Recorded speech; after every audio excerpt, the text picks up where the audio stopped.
Hi friends, ఈరోజు మనం జొన్నపొత్తులు masala curry తయారు చేసే విధానం చూపిస్తాను. ముందుగా స్టవ్ ఆన్ చేసుకొని కడాయి పెట్టుకొని అందులో కొద్దిగా ఆయిల్ పోసుకోవాలి.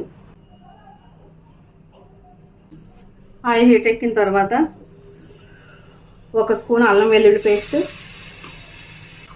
2 స్పూన్లు హోల్ గరం మసాలా పేస్ట్,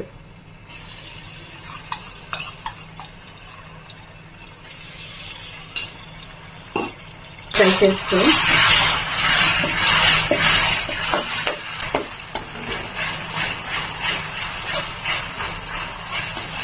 ఈ ఫ్రై అయిన తర్వాత ఆనియన్ పేస్ట్ కూడా వేసుకోవాలి.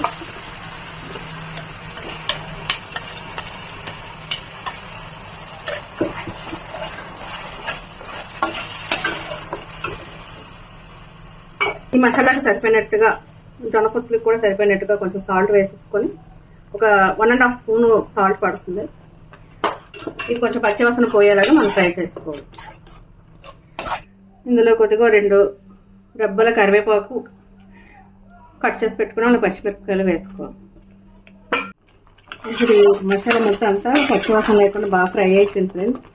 ఇందులో కొద్దిగా పసుపు, 3 స్పూన్ల కారం వేసుకోవాలి.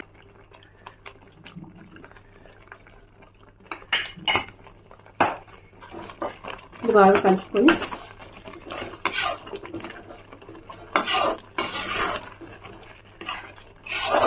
ఇందులో కొద్దిగా వాటర్ పోసుకోవాలి.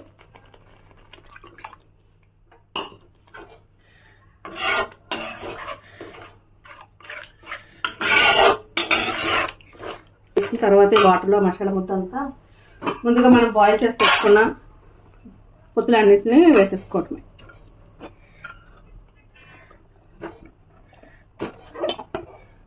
ఇవన్నీ కలిపిన తర్వాత ఇప్పుడు మనం ఇందులో సాల్ట్, కారం అనే సరిపోయినవి అడ్జస్ట్మెంట్ చేసుకోవటమే. ఇది కొంచెం 5 మినిట్స్ కుక్ అవుతే చాలు. ఎంతో టేస్టీగా ఉండే మొక్కజొన్న పొత్తుల మసాలా కర్రీ తయారవుతుంది. ఈ రెసిపీ మీకు నచ్చినట్లయితే లైక్ చేయండి, సబ్స్క్రైబ్ చేసుకోండి.